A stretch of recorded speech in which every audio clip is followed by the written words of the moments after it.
Hello, welcome to Healthy Living on Asset Television. My name is Blessing Chima. On this program today, we'll be discussing on issues concerning malaria. With me is Dr. Chima Anthony. Doctor, you're welcome to studio. Thank you very much. Health is wealth. Health is beautiful. Health is everything you need in life. We'll go on a break right now. We'll be back shortly. Don't go away.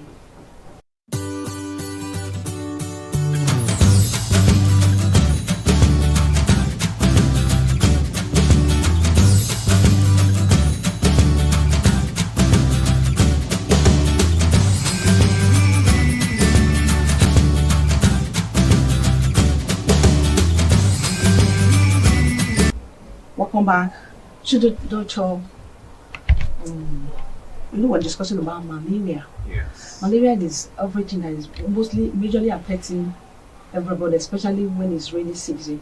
So, can you just tell us brief history of what malaria is all about? Okay. Malaria, as you have rightly mentioned the name, the other name for it is Plasmodium infection.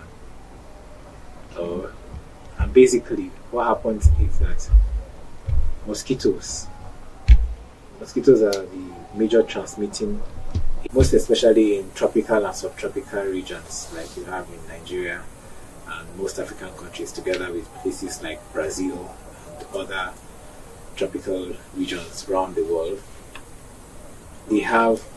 Such places have a high population of mosquitoes, most especially the female Anopheles mosquitoes. So with the presence of these female Anopheles mosquitoes that might be infected with the Plasmodium parasite, as long as they bite an individual, they transmit the Plasmodium parasite into such individuals. So many a times, when such people get maybe debilitated with their immune system, maybe when their immune system is compromised, or after a period of incubation inside such individuals, you notice that such people now come down with symptoms of malaria. So in most of the cases you have, malaria is a parasitic infection, a Plasmodium parasitic infection. What are the symptoms of malaria? How do you know that you are affected and you have malaria? There are lots of symptoms of malaria, but sometimes it can also become misinterpreted with other symptoms, because many a times diseases have interwoven symptoms, but normally you have chills, fever, nausea, vomition, lack of appetite of food. Then you have headaches. Sometimes you might have redness of the eye, almost looking like jaundice, weakness. Okay, these are also symptoms of malaria. Yes. When your eye is reddish. Wow. Yes. I never thought about this. Yeah, these are some symptoms of malaria. Wow. All right. So, how do you go about when you notice that? I was also told that stress too could cause malaria. How true is that statement? Okay, it's relative. The answer to that is a relative.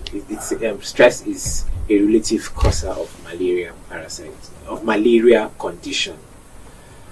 Reason being that, as I said, when you have a bite from malaria or a Plasmodium infected mosquito, it introduces the Plasmodium parasite. Now, there are about 4 different types of Plasmodium parasites. As I said, Plasmodium is the causative agent. That's the Plasmodium parasite is the causative agent.